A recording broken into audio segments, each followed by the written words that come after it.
Hello, my beautiful friends. It's Marta here. Welcome back. It's day 4 of our Flower Craft Fest.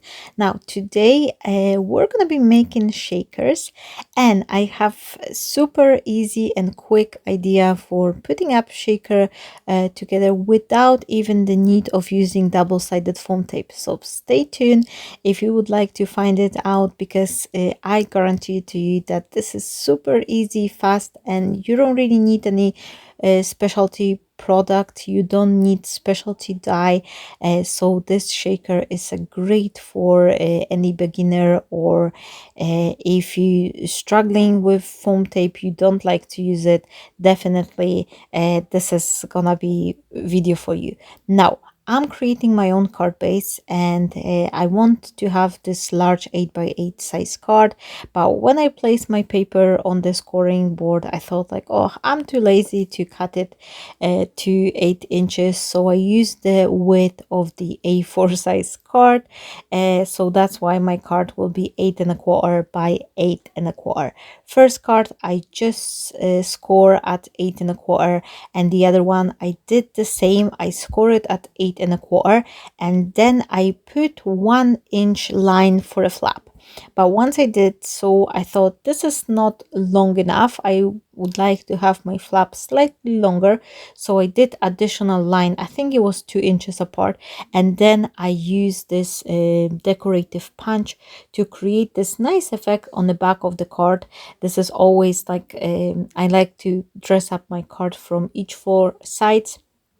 So definitely having this piece of the decorative edge on the back, it also adding some extra personalized touch to my card. Now for the front, I'm cutting myself the matte and layer, and for my matte I'm using this silver, kind of like a hammered paper.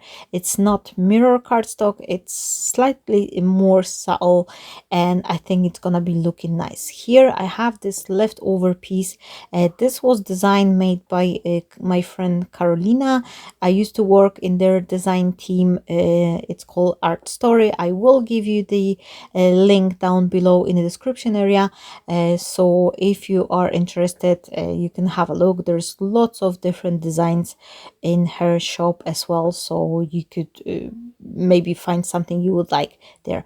Now here I am creating the frame, and this is basically just a way for me to save up the paper from inside. There is no point to stick the whole piece as a mat behind the design paper, because no one will see it, and thanks to it I kind of saved the whole piece, which I could use for later on or to cut something else.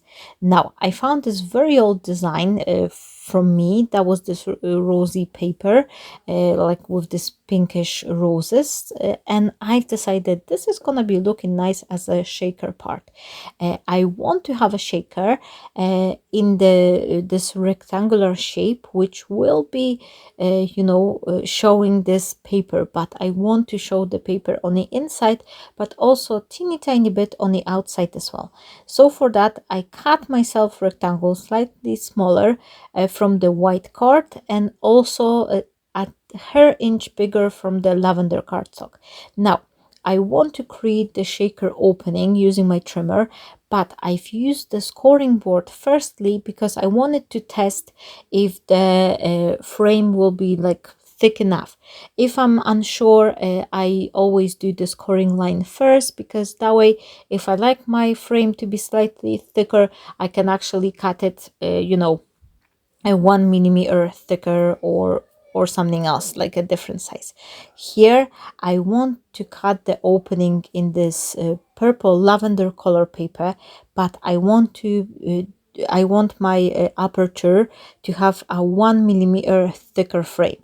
So for that I am adhering the white frame to my trimmer, and now I can move my washi tape 1 mm away, and this is a great way for using up the washi tape to help you create those matte and layers for the aperture, whether it's like a square frames or something. You could very easily cut yourself slightly larger, thicker or thinner frame if you need so.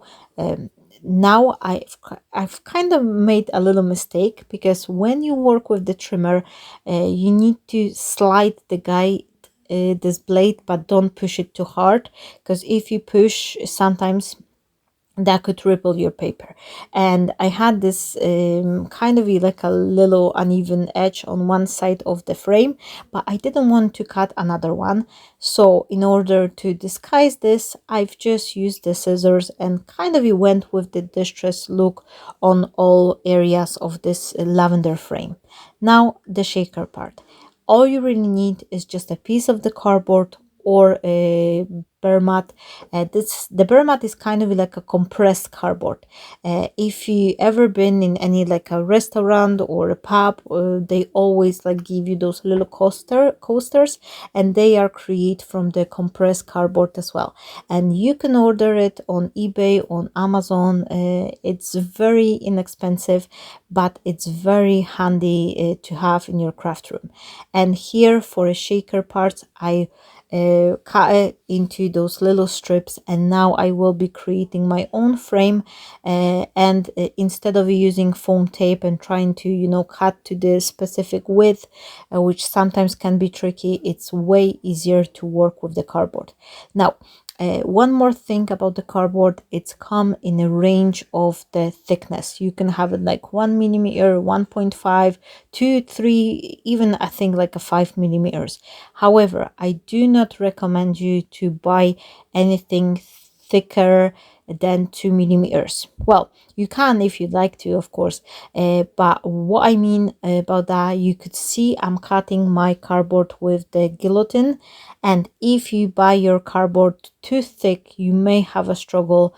You may find it hard to actually cut it. So sometimes here I have the 1.5 millimeter thickness, and I think it's double, and I'm gonna be doing double layer. I'm gonna put one frame, and then I will make another one on top of it, so my shaker will be 3 millimeter thick, which I think it's a quite nice thickness, and all the particles, they will have a plenty space to move around.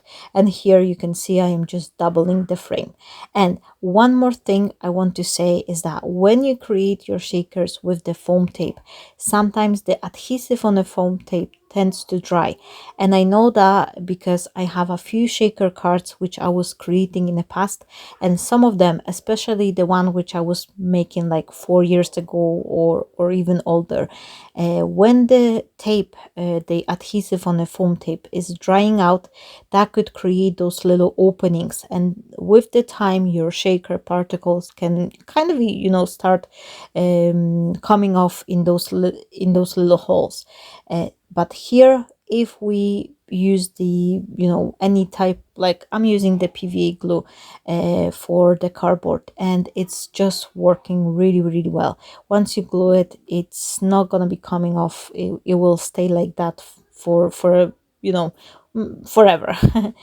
So here, for adhering my acetate, I'm actually using a glossy accent.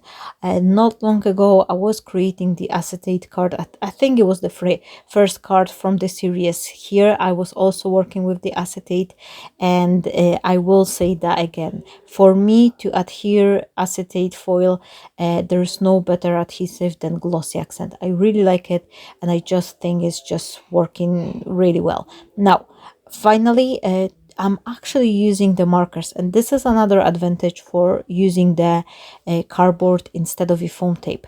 When you finish creating your frame, you can actually grab either ink pad or marker, whatever you like, and you can kind of go over the edges. That way you can create the similar vibe, color tone to your paper. So that way, if someone is looking on the shaker part from the side, it's looking nice, neat, and more professional, I would say. So I really like it. I think it's just giving this cool look. For my shaker filling, I am using combination of different sequins, little particles. However, I also want to give you one tip here. Whenever I'm creating the shaker, I always try to add at least a little bit of those micro glass beads. These are a little bit heavier than the plasticky bits we put into the shakers, and once you shake them inside, they prevent those the rest of the bits to go clumpy. So that's one thing I've noticed, and I always try to add at least a little bit of the micro glass beads. That way everything is shaking nicely and all the particles did not clump up in one area and stop moving.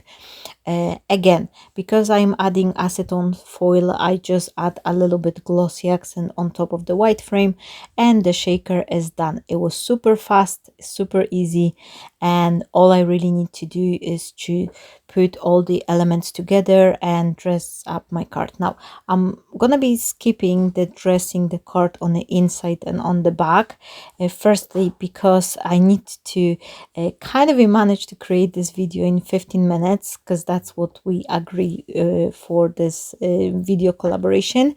And secondly, I always like to leave this space for later on, because once I'm gonna be printing wishes, once I know for whom the card will be, that way I could kind of create more personalized look. But let me know, my friends, in the comment if you would like to see a couple of the videos with arranging the card on the inside. I could create something like that as well.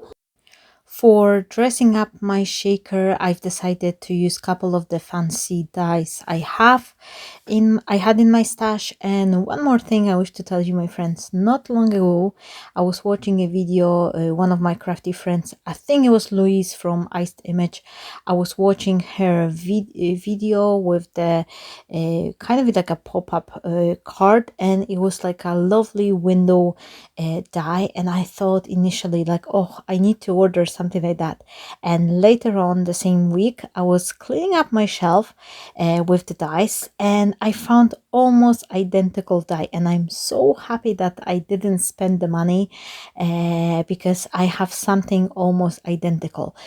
So my friends, remember, always double check your stash before you order something, because many occasions we may not have something exactly the same as we seen in inspiration, but we have something similar which will also work well for the project we want to do. If we are inspired by another crafty friend, it does not mean that you have to follow everything. When I was starting my crafting adventure, I thought that, oh, I need every exactly the same product as I've seen. I was watching lots of the videos like Jennifer or Christina, and I was thinking like, oh, I need to have the exactly the same thing. Now I'm always double checking my stash for anything, and you know, the most occasions I'm finding, if not the same, then something pretty similar.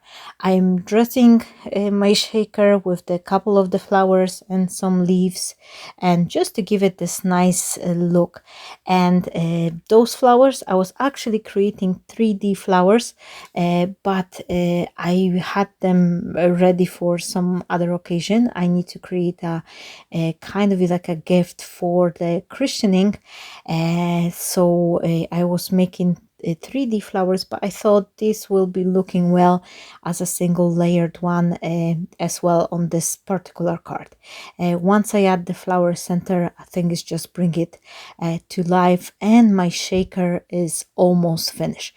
However, I have this empty space on two corners, and my friends, I've been saying it almost in every single video, but this is all in detail. If you want your card to look better, if you want to improve your card making, this is the way you do it. You just add some additional pearl, you just add some extra decorative element, and this will make your card appear way more luxurious, well more like put together, if I can say so.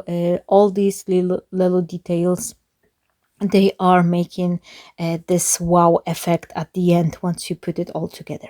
Here I am again using one of my sentiments. This was, I think it was in this printable set for 10,000 subscription on my Buy Me a Coffee page, and but you could print your own sentiment.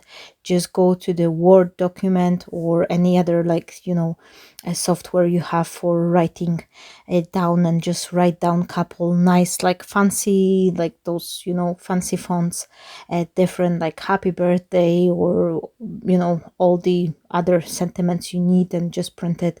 And this is the best way to go with the sentiment. Or you can use the stamps if you have. I'm kind of I think I need to go back to stamping because I haven't been using stamps for a while. So definitely, you know, something just pop on my head right now. So that is my card for today. I do encourage you to check all the other videos of my crafty friends who are joining this challenge collaboration. And once again, thank you so very much for everyone who's been watching my videos, sharing them, giving me like. This is all huge help and support for my channel. Stay blessed, my friends, and bye bye.